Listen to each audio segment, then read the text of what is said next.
দেশে এসে পরিবারের সঙ্গে ঈদের সারাটা দিন কেমন কাটলো সেটাই দেখানোর চেষ্টা করবো ইনশাআল্লাহ ভিডিওর মাধ্যমে। আসসালামু আলাইকুম, ঈদ মোবারক সবাইকে। সকাল সকালে আমি আমার ছেলে নামাজের উদ্দেশ্যে বেরিয়ে গেছি। তো নামাজে যাওয়ার আগেই আমার ওয়াইফ বলতেছে যে হাঁসটা জবা করে দিয়ে যাও, তোমরা নামাজ পড়ে আসতে আসতে আমরা হাঁসটা পরিষ্কার করে ফেলবো। তো বিধে আমরা হাঁসটা জবা করে দিলাম। আলহামদুলিল্লাহ নামাজ শেষ করে আবার বাড়ির দিকে রওনা দিয়েছি, বাড়িতে ফিরে যাচ্ছি। বাড়িতে এসে দেখতেছি আম্মা গরুর মাংস রান্নার ব্যবস্থা নিচ্ছে। এদিকে গরুর মাংসটা পাক করা হবে মাটির চুলাতে, আর মাটির চুলার পাক কিন্তু সেই রকম টেস্ট হয়। তো এইদিকে মাটির চুলাতে কিন্তু গরুর মাংস পাক শুরু হয়ে গেছে, আর এইদিকে আপনার ভাবি হাঁস পরিষ্কার করতে ব্যস্ত। তো এর ফাঁকে আমি আবার মা পিঠা বানাইছিল, সেই পিঠাটা খাচ্ছি, সেই রকম মজা। এবং হাঁসের মাংসগুলো কুটা হচ্ছে, এখানে আমার আম্মু মাংসগুলো কুটতেছে, আর আমি লেগ পিসগুলো দেখতেছি যে লেগ পিসগুলো আমি খাবো। গরুর মাংস এবং হাঁসের মাংসের সঙ্গে থাকবে সিদ্ধ রুটি, সেটারই কার্যক্রম চালাচ্ছে আমার মা। আর সিদ্ধ রুটি খাইতে কিন্তু সেরকম টেস্ট। এদিকে কিন্তু হাঁসের মাংস পাক করতেছে, আর এই করতে করতে সকাল হয়ে গেছে। আমি সকালে গরুর খাবারগুলো খাওয়াইতেছি। সকালে গরুকে খাবার দেওয়ার পরে ইনশাল্লাহ চলে যাবো আমরা ঈদগাহে ঈদের নামাজ পড়তে। আল্লাহু আকবার, আল্লাহু আকবার, লা ইলাহা ইল্লাল্লাহ, আল্লাহু আকবার, আল্লাহু আকবার, ওয়ালিল্লাহিল হামদ। وقال رسول الله صلى الله عليه وسلم: فإذا كان يوم عيدهم يعني يوم فطرهم باها بهم ملائكة فقال يا ملائكة। আমরা এইমাত্র আলহামদুলিল্লাহ ঈদের নামাজ শেষ করলাম। আলহামদুলিল্লাহ আলহামদুলিল্লাহ। খাওয়া দাওয়া শেষ করে ঘুমাইছিলাম কয়েক ঘন্টা আলহামদুলিল্লাহ। আর তার আগে কিন্তু আমার ছেলে আমার সঙ্গে চুক্তি করে নিয়েছিল যে আব্বু ঘুম থেকে উঠে তুমি আমাকে ঘুরাইতে নিয়ে যাবা।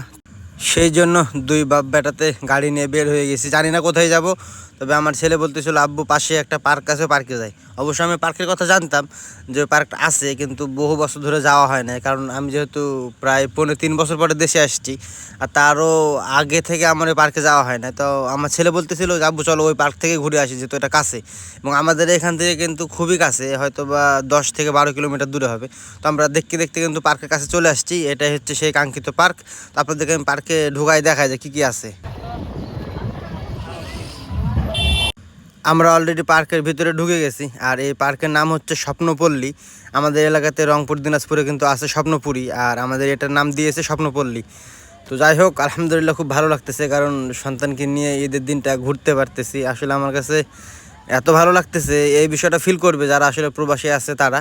তো ঘুরতে ঘুরতে দেখতেছি এখানে কিছু পশু পাখি রাখছে, তার ভিতরে দেখতেছি কিছু মুরগি আছে, মানে মুরগি ছিল 2 ধরনের, পাশাপাশি কিছু কবুতর রাখছে। তো আমার মনে মনে হাসি আসছিল, যা হোক পার্কে মুরগি রাখছে বা কবুতর রাখছে। তবে দুইটা জিনিস ভালো লাগছে, যে এটা একটা ছিল খরগোশ, খরগোশের পাশাপাশি আরেকটা জিনিস আছে, সেই জিনিসটাও আমাকে কাছে দেখতে পার্সোনালি খুব ভালো লাগছিল। মানে পার্কের ভিতরে দুইটা জিনিসই দেখার মতো, এখানে বানর ছিল এবং খরগোশ।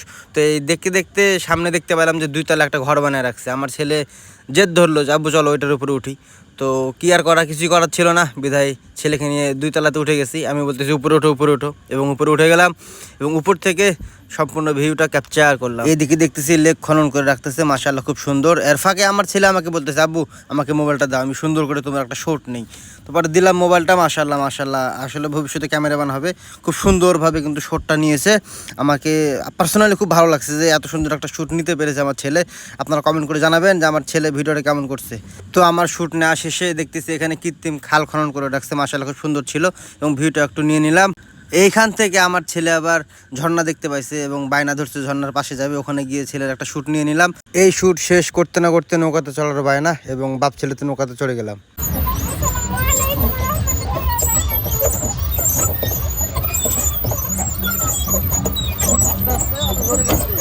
আল্লাহর কাছে লাখো শুক্রিয়া যে এই ঈদে সন্তানের খুশির কারণ হতে পেরেছি, আলহামদুলিল্লাহ। আপনারা সবাই কমেন্ট করে জানাবেন যে আসলে এই মুহূর্তগুলো কতটা আনন্দদায়ক। হাই বলে দাও, হাই বলে দাও। নৌকা ঘোরা শেষ হতে না হতে খাওয়ার বায়না। আমি জিজ্ঞাসা করলাম কি খাওয়া বাবা, তো বায়না ধরলো আইসক্রিম খাবে। আইসক্রিম খাইলাম 2 বাপ ছেলেতে, এবং আইসক্রিম খাওয়ার পরে ভিতরে পার্কের একটা দৃশ্যের ভিউ নিয়ে নিলাম। এবং এইখানে আমার ছেলে বলতেছে আব্বু চলো ট্রেনে উঠবো। তো আসি দেখি যে ট্রেন নষ্ট। এখন ট্রেনে যখন চড়া হলো না, তখন বলতেছে আব্বু এই গোল গোল যে ঘুরতেছে এটাতে উঠাও।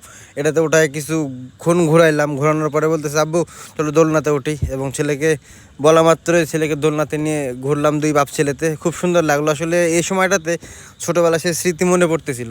আদৌ আসলে আমার ছেলের সঙ্গে যদি ঘুরতে না আসতাম তাহলে হয়তো না। তো ওই ঘোরা শেষ হয়ে যাওয়ার পরেই আবারও বায়না ধরলো আব্বু কিছু খাবো, তো নিয়ে আসলাম ফুচকা খাওয়াইতে।